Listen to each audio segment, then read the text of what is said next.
नहीं पसंद हो तो नहीं पसंद हो, ये क्या बात हुई?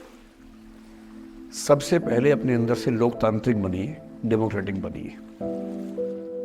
जैसे आप, पहला सूत्र मेरा आप लोगों के लिए ये है कि जब आप किसी को पसंद करें और वो आपको पसंद ना करे तो टेंशन नहीं लेनी है, तेजाब तो नहीं उठाना है। ठीक, कई लोग इस मूड में रहते हैं, मुझे पसंद नहीं करेगी, मुझे, मैं राजा हूं, मैं नवाब हूं, मुझे पसंद नहीं करेगी। अरे तू क्या है भाई, नहीं पसंद हो तो नहीं पसंद हो, ये क्या बात हुई?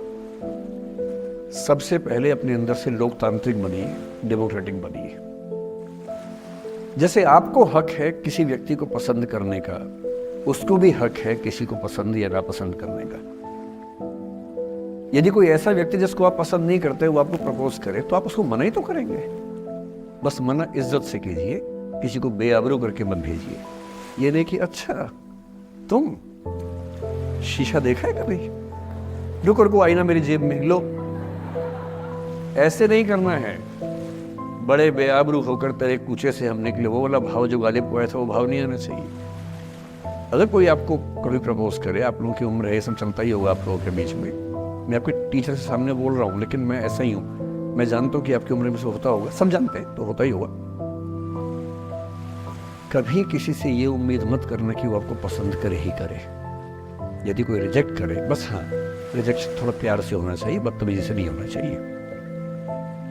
उसके अधिकारों का उतना ही सम्मान कर रहे हैं जितना आप अपने अधिकार का सम्मान करते हैं। कि ठीक है भाई, आपको मैं पसंद नहीं, कोई बात नहीं, तू नहीं कोई और सही, कोई और नहीं कोई और सही, बहुत लंबी है जमी मिलेंगे लाख हंसी, इस जमाने में सनम तू अकेली तो नहीं। कितने लोग हैं दुनिया में, ऐसा क्या है? और मैंने बहुत प्यारे प्यारे बच्चों को देखा रोते बिलखते हुए कि मैंने उसको प्रपोज किया, उसने मुझे मना कर दिया। अंकल, छोटे छोटे बच्चे आजकल मुझे लव गुरु मानते हैं अपने आसपास।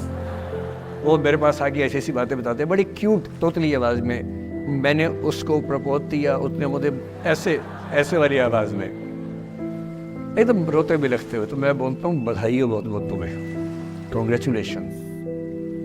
मैंने अपनी ज़िंदगी में ऐसे 50 मामले देखे और 50 में से कम 49 मामले में जब कहीं दिल नहीं लगा, बाद में उससे बेहतर ही व्यक्ति मिला। अगर कभी ऐसा हो ना, मन ही मन में बधाई देना अपने आप को कि बच गया। हाँ बोल देता तो फंस जाती, हाँ बोल देते तो मर जाता। और मन में भाव वही रखना है, तू नहीं कोई और, सही बात है, स्ट्रेस नहीं लेना है। मैं जानता हूं कि आपकी उम्र में आसान नहीं होता, आपको रात रात भर सपने आएंगे, बेचैनी होगी, करवटें बदलते रहे सारी रात हम, आपकी कसम, ये सब ड्रामा होता है। ये फिल्मी गीत है, मुझे गीत कविता इतना याद है कि मुझे हर बात में वही दिमाग में आता है, मैं क्या करूं। ये होता है आपकी उम्र में, पर वो भी एक फेज है। अगर ये फेज नहीं जिया तो भी क्या जीवन जिया।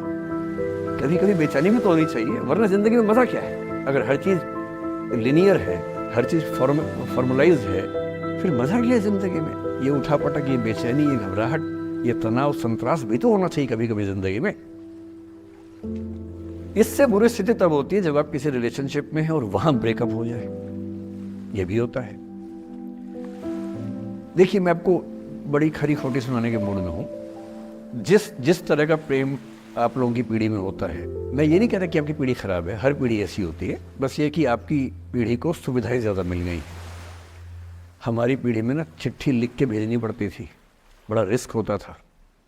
चिट्ठी लिखो कागज़ पे, फिर एक डाकिया ढूंढो भरोसे का, तो भरोसे वाला कुरियर बॉय या कुरियर गर्ल जाके चिट्ठी वहीं दे के आए जहाँ हमने कहा है। ये भी डाउट कहीं किसी और को दे के आ जाए। या कबूतर से बात करो, कबूतर जा जा जा, पहले प्यार की पहली चिट्ठी साजन को दिया। कबूतर का क्या भरोसा किसको दे के आ जाए। लेकिन कितना तनाव था उस जमाने में। आपके ज़माने में क्या है, सीधे व्हाट्सएप निकाला, खटाक से भेज दिया मैसेज, और नंबर किसी से मांग लिया 1 सेकंड में।